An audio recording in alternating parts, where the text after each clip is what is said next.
नमस्कार दोस्तों, आज की नई कहानी का शीर्षक है तीनों बातों का मतलब। एक बार बीरबल के लिए फारस के बादशाह ने बुलावा भेजा। बादशाह से इजाज़त लेकर बीरबल बुलावे पर चले गए। अब रात को नगर भ्रमण के लिए महाराज को अकेले ही जाना पड़ता था।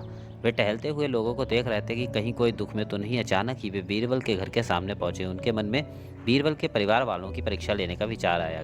बीरबल के घर में उनकी पत्नी, एक पुत्री और एक पुत्र था।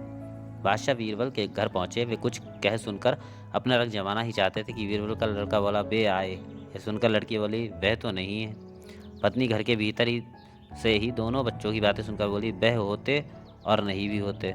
बादशाह उनके मुख से निकले सांकेतिक वार्तालाप को नहीं समझ सके। तो वे तो बीरबल के घर के लोगों की परीक्षा लेने आए थे, मगर यहाँ दूसरा ही प्रश्न उनके सामने उपस्थित हो गया। वे उल्टे पांव महल लौट गए।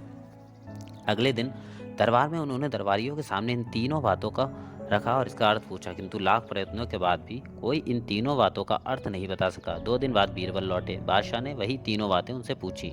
बीरबल ने तुरंत उत्तर दिया, जहाँपना, यह बात उस समय की जान पड़ती है कि जब किसी कुलीन के घर में कोई परिचित व्यक्ति यह जानकर भी आ जाए कि घर में गृहस्वामी नहीं है, तभी घर वाले ऐसी बातें करते हैं। यानी पहली बात, वे आए का मतलब है कि बैल आए। दूसरी बात, वह तो नहीं है का मतलब है कि उसके सींग तो नहीं है। और तीसरी बात, वह होते और नहीं भी होते का अर्थ है किसी बैल के सींग होते भी हैं और किसी के नहीं भी होते हैं। बीरबल ने आगे कहा, इन तीनों बातों से यह शिक्षा मिलती है कि गृह स्वामी की अनुपस्थिति में उसके घर में नहीं जाना चाहिए। यह तो हुई अपरिचित की बात, किंतु यदि परिचित भी हठधर्मी से ऐसा करे तो उपस्थित घर वालों द्वारा ऐसी बातें कहकर उसे इशारे से आगाह कर देना चाहिए। यह सुनकर बादशाह चुप हो गए और दरबार के काम काज में व्यस्त हो गए।